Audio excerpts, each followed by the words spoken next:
各位觀眾大家好啊！嗱，咁今日咧，政府嗰邊啲高層又大洗牌啦，都洗得幾勁嘅。嗱，咁首先咧，張永春春哥咧，咁佢就由行政法務司司長咧，就變咗做官委嘅議員啦。然後咧，黃少澤黃絲咧，咁佢就由保安司司長咧，就變咗春哥原本做嗰個行政法務司司長。然後咧，陳子敬咧就代替黃絲成為咗保安司司長。咁我哋就主要集中喺啲比較重要嘅人士上面啦。咁有人咧就喺度講話，春哥咧就由司長就轉咗做議員咧，就好有可能係想為佢之後會唔會成為下一任特首鋪路嘅。嗱，咁而家咧嘅立法會主席高開賢咧，其實已經72歲㗎啦。咁某程度嚟講咧，佢都好接近即係退休年齡啦，應該話已經退咗休㗎啦。咁佢都一直仲做緊立法會嘅主席啦。咁當然立法會主席並冇話一定要幾多歲要退休啦，應該係。不過佢都70幾歲，佢係時候揾下一任嘅立法會主席，都係情有可原嘅。然之後嗱，咁而家春哥咧就大概係59歲度啦。咁如果高生佢即係唔做立法會主席，咁就有可能會唔會係春哥會做立法會主席？咁然後咧，立法會主席咧亦都係即係成為特首嘅其中一個途徑嚟嘅。咁但係有人就話：咁點解大家唔覺得高開賢會做下一任嘅特首咧？因為嗱，佢都72歲㗎啦。然後咧，佢喺佢呢個年齡入邊，佢喺呢一屆亦都冇選上特首咧。咁應該佢再下一屆成為特首嘅概率其實都幾低嘅。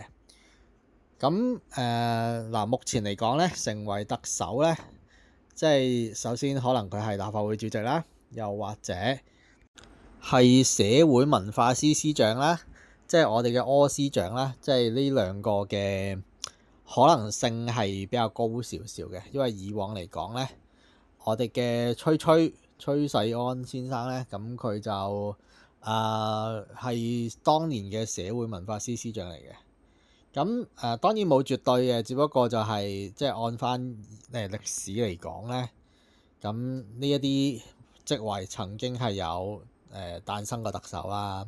咁所以咁啲人就會更加傾向會唔會春哥佢入咗立法會，然後佢又做埋主席，然後佢再選埋特首呢個係其中一個可能性嚟嘅。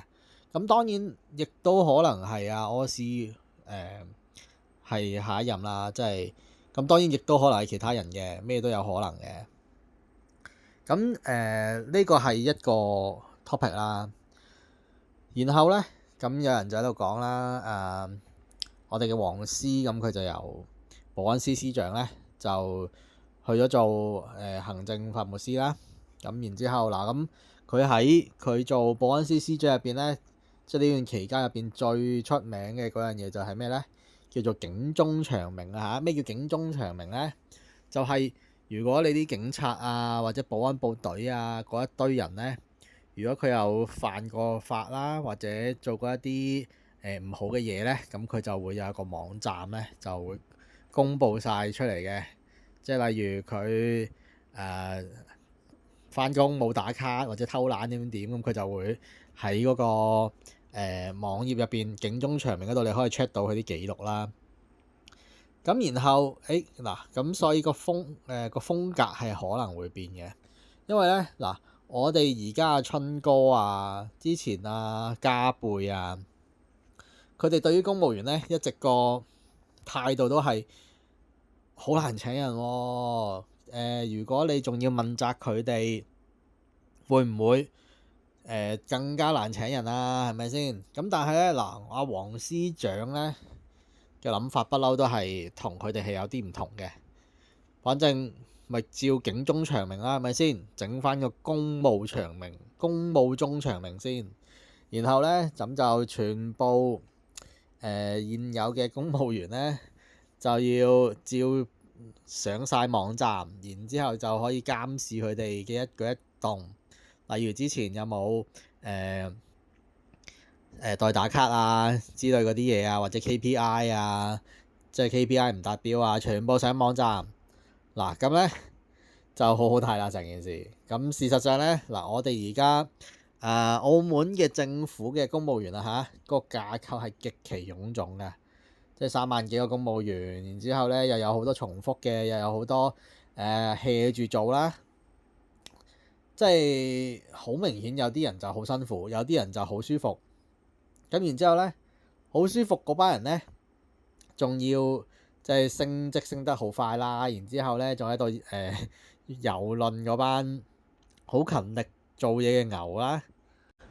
咁其實呢一啲跡象咧，無論係社會定係其他國家嘅公務員入邊都有出現嘅。即係就算隔離香港，李家超特首佢自己都係咁講嘅，話我以前我做嘢好勤力嘅，咁但係隔離嗰個佢好懶散，係咪先？咁然之後我仲要幫佢做埋，咁呢啲人係應該要即係請佢離開即係政府嘅。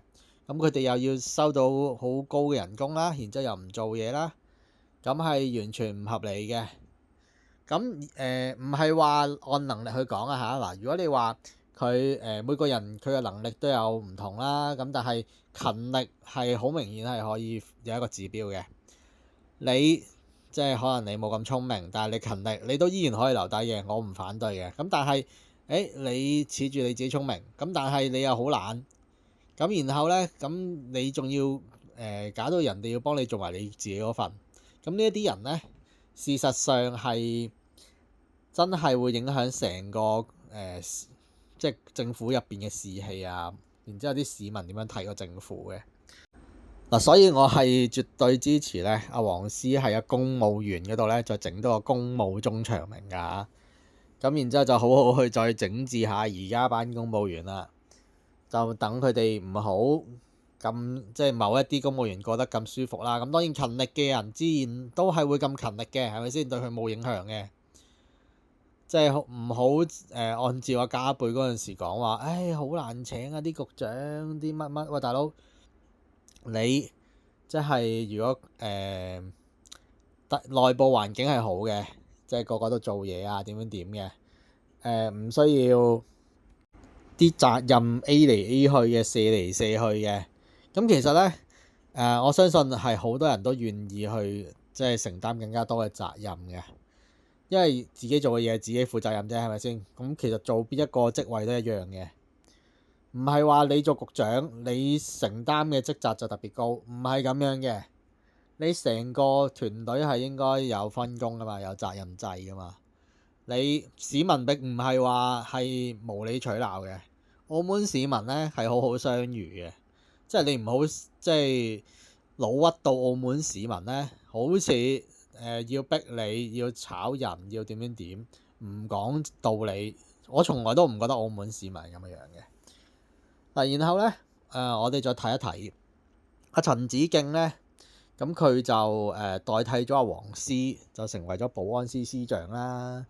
嗱，咁呢個又好好睇嘅，因為咧嗱，我哋之前阿黃絲咧，佢就係警察出身㗎啦，即係佢做司警啊嗰啲，一步步又轉檢察長啊，嘟嘟嘟咁樣上嚟㗎啦。但係佢個底子都係警察嚟㗎嘛，咁所以咧佢嘅思維咧就係比較偏向警方嗰邊嘅，即係喺保安司嘅範疇入邊偏警方嗰邊嘅。咁所以咧嗱，咁你見到佢任職嗰10幾年啦，警察哇真係好惡，唔係講笑，即係警權過大啦，即係做嘢跟唔跟流程唔知啦嚇，即係好多嘢咧係唔合法嘅，即係喺唔合法嘅情況下邊佢都照做咗先嘅。咁就即係好多市民咧就對警方就好多不滿啦。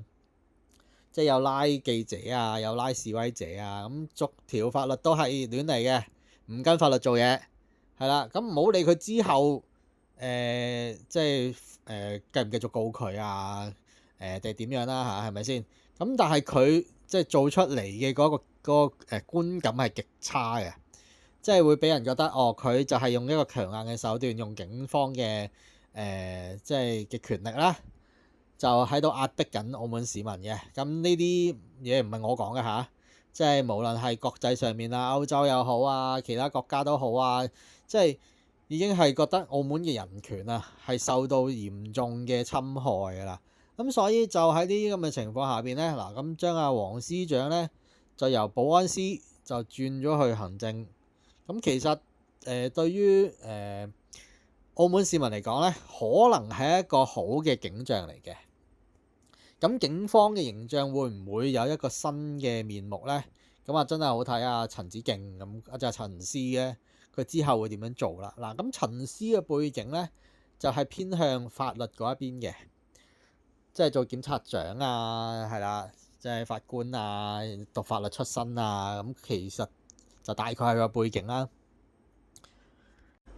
咁做檢察同埋做法官嘅人咧，就好多時候就好不滿，即係現有警察嘅處事作風嘅，因為佢哋做嘢咧好多時候即係越權啦，唔跟程序做嘢啦，然後咧就咩都即係點講啊，濫用法律啦，即係先拉咗先，然之後再睇你合唔合法。簡單啲嚟講，即係又唔上報啦，又唔審批啦。嗱，咁好經典嘅案例咧，就係前兩日啊，咁就香港嗰邊就做《寒戰2》啦，咁套電影啦。咁啊，郭富城咧，咁佢就係警察處處長，即係一哥咁滯噶啦。咁然後咧，咁但係佢未去做到保安司司長啦。咁然後咧，嗱咁佢都話警察喺非常時期要用非常手段。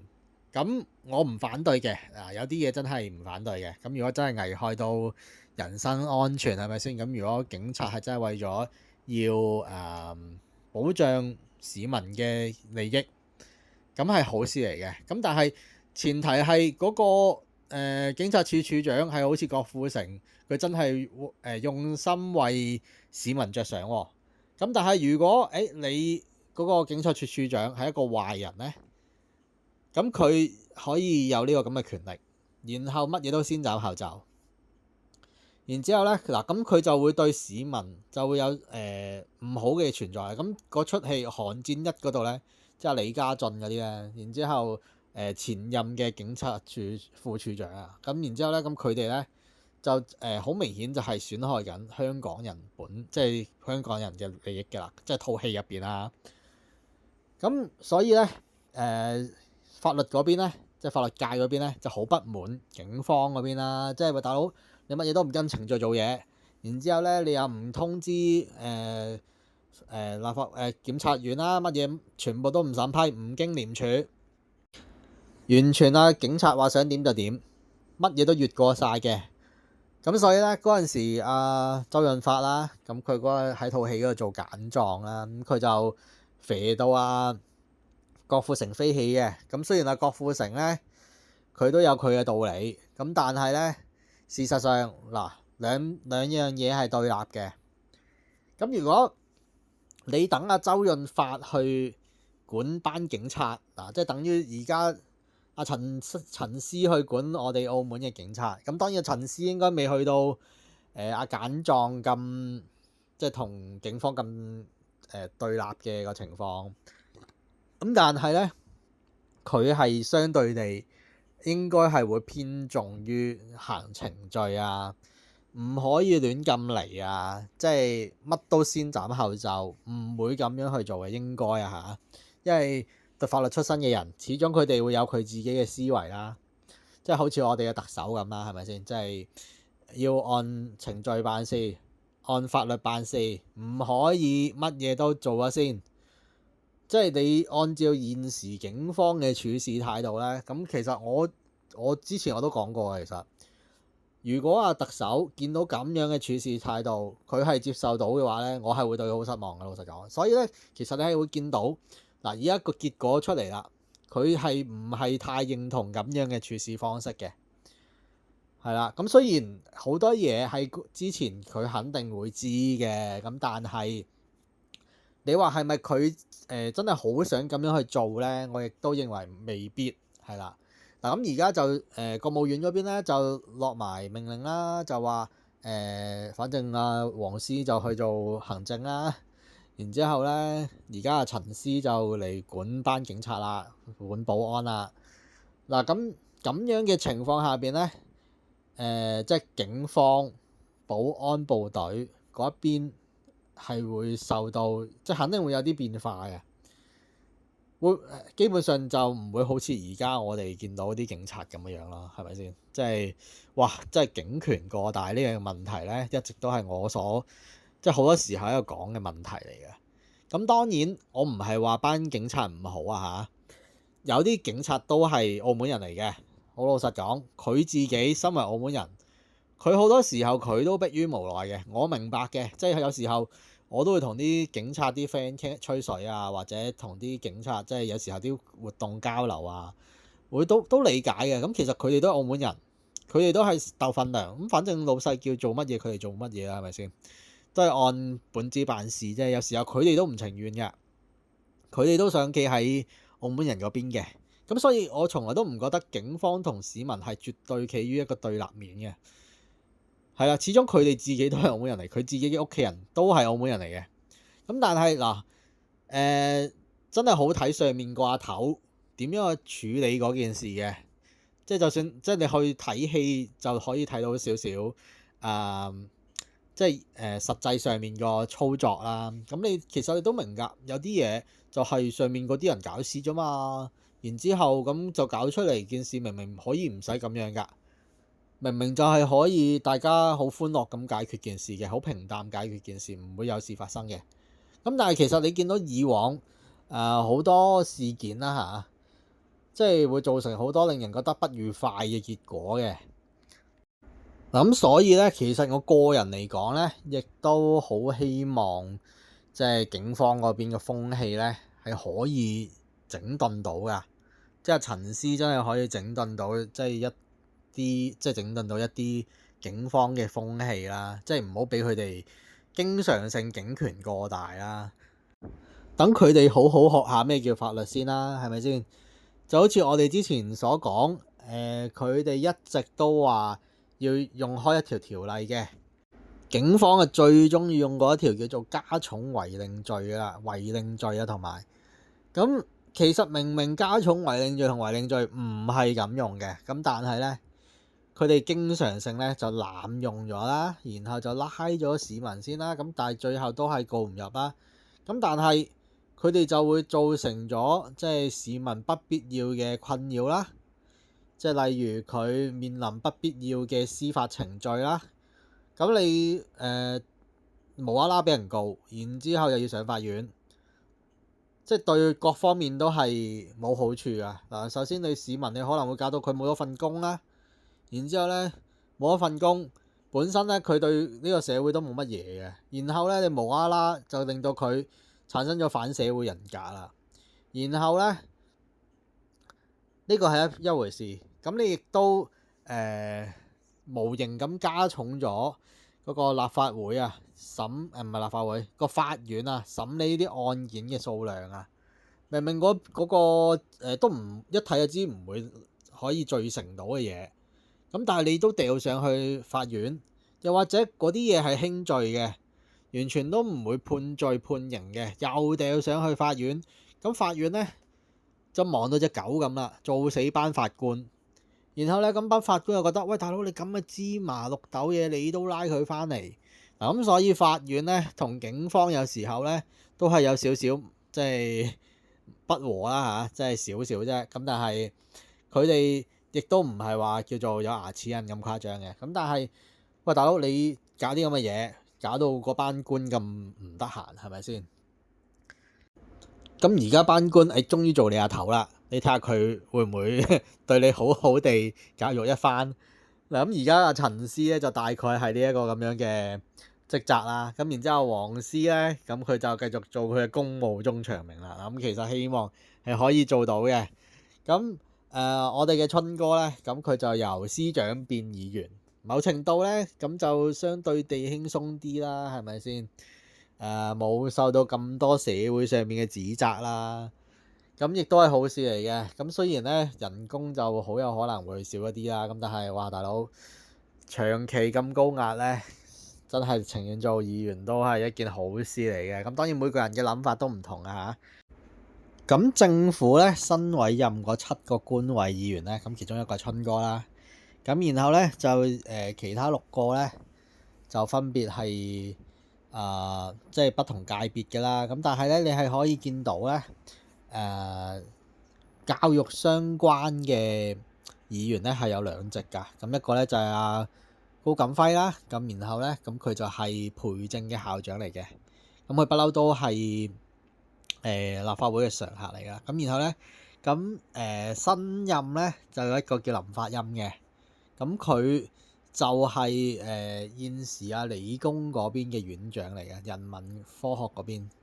咁其實都係好事嚟嘅。咁可以睇得出政府未來咧對於教育相關嘅即係重視程度咧係可能係會更加加重啦。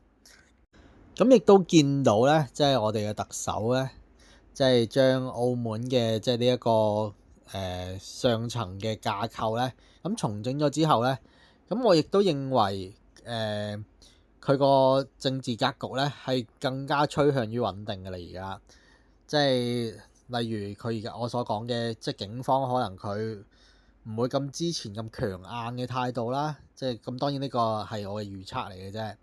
咁然之後管開市民嗰個咧，咁而家就去管班公務員啦。咁我亦都覺得係一件好事嚟嘅。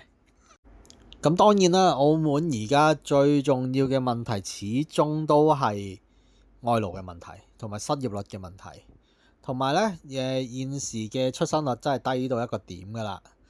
即係近期咧咁上晒高登啦，就有間叫做教中若望23托兒所咧就執埋啦。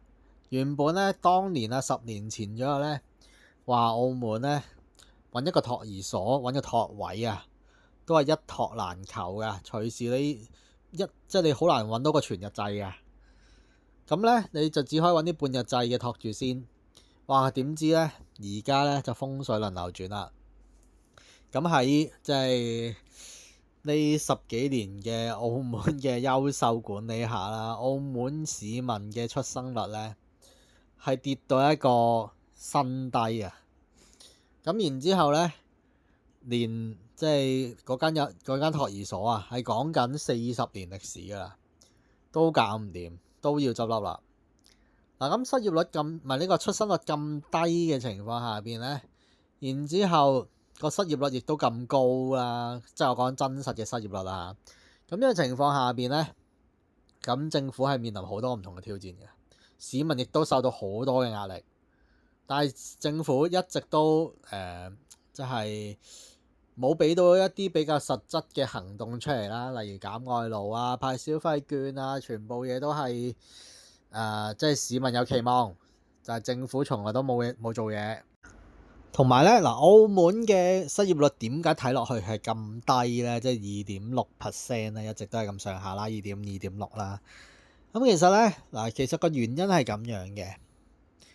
咁國際上面咧，即係失業率咧就有2種統計方法嘅。咁其實2種都唔會話好準啦。咁但係咧，即係一種就叫做登記失業率啦，一種就叫做調查失業率啦。咩叫登記失業率咧？就係好似我哋澳門咁樣嘅，就要睇下啲市民自己要去勞工局嗰度登記啦。然之後登記完之後，有登記嘅先會當你失業，冇登記嘅嗰一段時間咧就當你已經就業㗎啦。咁所以咧，登記失業率咧，一般嚟講普遍咧都會偏低嘅，因為有啲人唔會，就算佢揾唔到嘢做，佢咪躺喺度咯，係咪先？佢咪唔做嘢咯，佢都係失業㗎，但係佢揾唔到嘢做啊嘛。又或者佢一直都唔經過勞工局嗰度登記㗎嘛。咁咧國際上面咧有另外一種叫做調查失業率嘅，咁佢就會抽樣去調查啦。然之後問下你，你有冇失業點樣然之後再統計嘅。咁呢一個相對地係會準過登記失業率啦。咁當然都係會唔係好準嘅，因為抽樣調查咧就有時候會有偏向性啦，有時候咧個個隨機性可能唔夠啦。咁但係一般嚟講咧，調查失業率咧就會好過登記失業率嘅。咁而家澳門咧，即係啲大學生又好啊，中年人士又好啊，其實佢哋全部都係好多人都揾唔到嘢做啊，或者揾下散工啊。咁反正佢哋唔死，但係營養不良咁樣啦，係咪先？咁但係政府係冇任何嘢可以幫到佢哋嘅，亦都唔願意去幫佢哋嘅，呢個係事實嚟嘅，係咪先？咁然之後咧，我係上網見到有啲人咧，即係乜都唔識留言啦，即係嗰啲大陸嗰啲咧，咁佢就話：你澳門人你失業嘅話，你咪去做 YouTube 咯，做抖音咯。喂，即係其實我真係好想同你講咧，澳門人咧做 YouTube 咧係冇收入嘅，OK，冇廣告收入㗎。咁呢個其一啦，第二咧，澳門人你去做抖音咧，你係要去 join 人哋公司去幫你搞抖音，或者你睇下點樣申請到大陸嘅即係實名啦，然之後你先至可能可以做到開到盈利㗎。澳門就算你做抖音都係件好難嘅事，即係相對困難嘅事啦。咁然後無論係 YouTube 定係搞抖音，其實澳門人即係首先市場又細啦，咁佢哋係好困難嘅。老實講，即係等於我自己做 YouTube 做咗咁耐，我都覺得係好困難嘅，完全係你話攞嚟揾食係真係好難嘅。